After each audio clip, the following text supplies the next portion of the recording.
Wildfire smoke from Canada caused some air quality troubles for us here in Michigan in July. Researchers do continue to crunch the numbers on the impact, and they found that businesses here in the state lost more than $4 billion. That statistic has the attention of the Chamber of Commerce. So joining us now from Lansing is Mike Alaimo, who's the Vice President of Legislative and External Affairs. Thanks so much for joining us.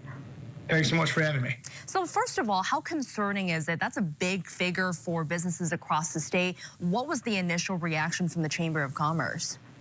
You know, it certainly was. And I think both the business community and the general public realize the real world impacts that wildfires can have on their communities. You know, wildfire isn't like a tornado or a hurricane where you see the physical impact and damage caused by such a massive weather event.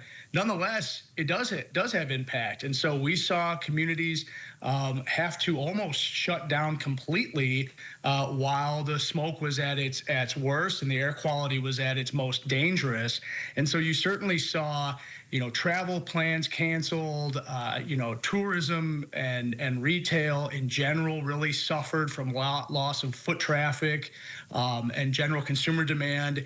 And so this is certainly something that we have been monitoring in kind of the Lansing point of view for some time now, and I think even more so after this event. And we know there were several Midwest states impacted by the smoke, but Michigan was one of the hardest hit. So moving forward, this will happen again at some point. What can businesses do? Can they prepare? What's the message here? Certainly, I think that we're already seeing a pattern that this is something businesses should expect or at least plan for worst case scenario of happening annually.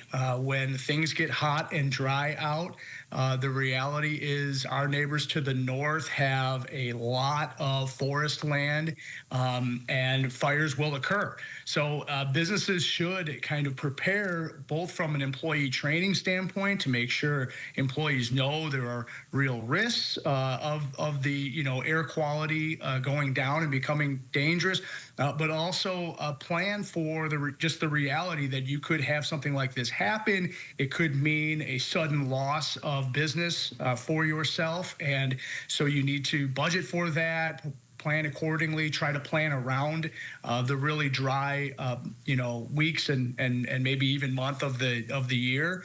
Of course, there's only so much you can do. At the end of the day, when the air quality is impacted, that is ubiquitous in that area wherever that air quality standard has been lowered. And so again, you kind of just have to prepare accordingly. And of course, particulate matter is the contaminant in wildfire smoke that regulators and healthcare providers are so concerned about. We regulate for particulate matter through our national ambient air quality standards. So this is a real thing. And anytime you're burning anything, you're creating particulate matter. And so folks should make sure that they are doing what they need to do to protect, especially those most vulnerable, like children or the elderly. Yeah, Mike, a lot of good points there for us to soak in. Thank you so much for spending some time with us here on News 8. We appreciate your time.